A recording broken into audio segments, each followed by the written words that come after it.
Maya é, então, usualmente equacionada como Namarupa, ou nome e forma, com a tentativa da mente de agarrar as formas fluídas da natureza em sua rede de classes fixas.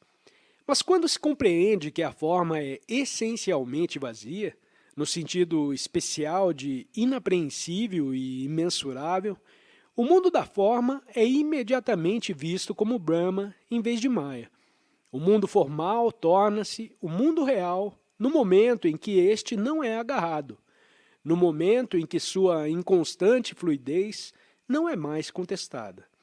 Por isso, é a própria transitoriedade do mundo que é o signo de sua divindade, de sua identidade de fato com a infinidade indivisível e imensurável de Brahma. É por isso que a insistência hindu-budista na impermanência do mundo não é a doutrina pessimista e nihilista que os críticos ocidentais normalmente supõem ser. A transitoriedade é depressiva apenas para a mente que insiste em tentar dominar. Mas para a mente que deixa fluir e se move com o fluxo da mudança, que se torna, na imagética do Zen budismo, como uma bola em um riacho de montanha, o sentido de transição ou de vazio torna-se um tipo de êxtase. Talvez por isso, tanto no Oriente quanto no Ocidente, a impermanência seja tão frequentemente o tema da mais profunda e tocante poesia. Tanto que o esplendor da mudança brilha, mesmo quando o poeta parece ressenti-la ao máximo. Amanhã e amanhã e amanhã.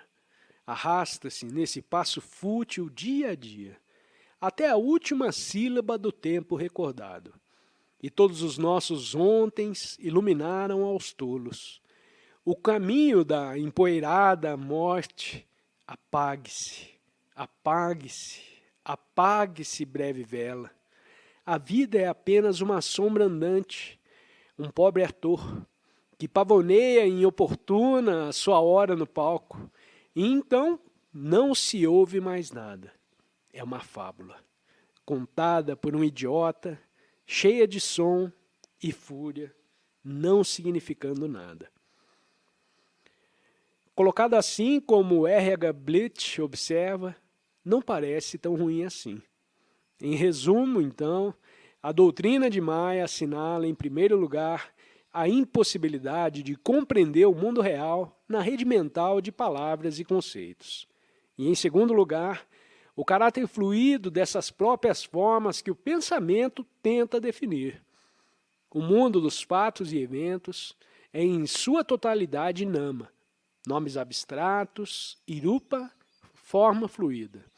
Ele escapa tanto da compreensão do filósofo quanto da apreensão do hedonista, como a água de um punho. Há mesmo algo de enganoso na ideia de Brahma como realidade eterna subjacente ao fluxo, e na de Atman como o terreno divino da consciência humana, pois na medida em que são conceitos, eles são tão incapazes de assimilarem o real como quaisquer outros.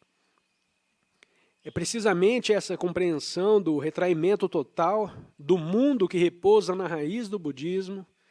Essa é a mudança de ênfase que, mais do que qualquer coisa, distingue a doutrina de Buda dos ensinamentos dos Upanishads, que é a razão de ser do crescimento do budismo como um movimento distinto na vida e no pensamento indiano. Pois, como Gautama, o iluminado, ou Buda, viveu em um tempo onde a maioria dos Upanishads já existiam, e a filosofia destes deve ser vista como o ponto de partida para o seu próprio ensino. Seria um sério erro, entretanto, olhar para Buda como o fundador ou reformador de uma religião que nasceu como um tipo de revolta organizada contra o hinduísmo, pois nós estamos falando de um tempo onde não havia consciência de religiões, quando termos tais como hinduísmo ou brahmanismo não diriam nada. Havia apenas uma tradição encarnada na doutrina transmitida oralmente, dos Vedas e Upanishads. Uma tradição que não era especificamente religiosa, porque envolvia toda uma forma de vida e interessava-se por tudo, dos métodos da agricultura até o conhecimento da realidade essencial. O Buda agia em total acordo com essa tradição quando tornou-se um rishi, ou sábio da floresta, que abandonou a vida de chefe de família e despojou-se de sua casta para seguir o caminho da libertação. Assim como qualquer outro rishi, o método desse caminho de libertação teve certas características especiais e sua doutrina continha críticas das falhas dos homens ao praticarem a tradição que professavam. Ademais, ele estava sendo inteiramente tradicional em seu abandono de casta e em aceitar seguidores sem castas e estudantes sem teto, pois a tradição indiana, ainda mais que a chinesa, encoraja especificamente o abandono da vida convencional em uma certa idade, depois que os deveres com a família e com a cidadania forem satisfeitos. A renúncia da casta é o sinal externo e visível da compreensão do verdadeiro estado de inclassificável, que um papel é simplesmente convencional e que a verdadeira natureza humana é não coisa e não corpo. Essa compreensão foi o ponto crucial da experiência de Buda da iluminação que despontou sobre si uma noite, sentado sobre a célebre árvore Bo em Gaia, depois de 7 anos de meditação nas florestas. Do ponto de vista do Zen, essa experiência é o conteúdo essencial do budismo, e a doutrina verbal é totalmente secundária, perante a transmissão sem palavras da própria experiência, de geração a geração. Por 7 anos, Gautama lutou contra os significados tradicionais de yoga e tapas, contemplação e ascese, para penetrar a causa do escravismo humano à Maya, para encontrar a libertação do círculo vicioso da adesão à vida, que é como tentar fazer com que a mão pegue a si mesma. Todos os esforços dele foram em vão. O eterno Atman, o ego real, não seria encontrado. Por mais que ele tenha se concentrado sobre sua própria mente para encontrar raiz e solo, ele encontrou apenas o seu próprio esforço para se concentrar. Na noite anterior à sua iluminação, ele simplesmente desistiu.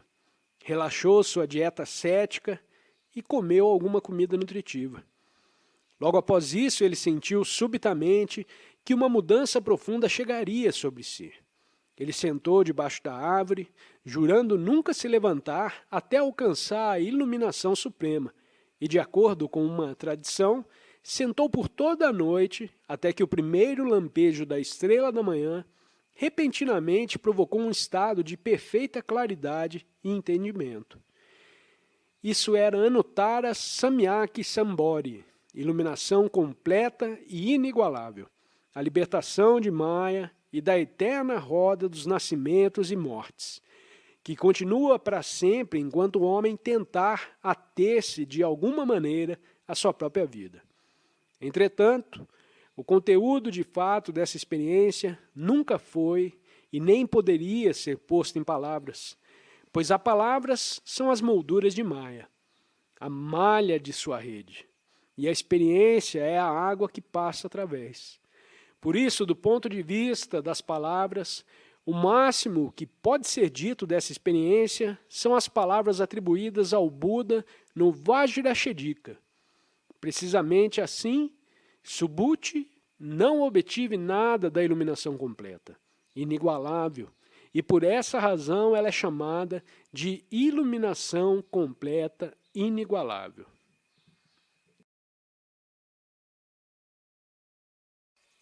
Obrigado por ter assistido a mais esse vídeo. Deixo o convite para você se inscrever no canal e compartilhar o conteúdo com quem você achar que precisa ouvir essa mensagem. Um grande abraço e até o próximo vídeo.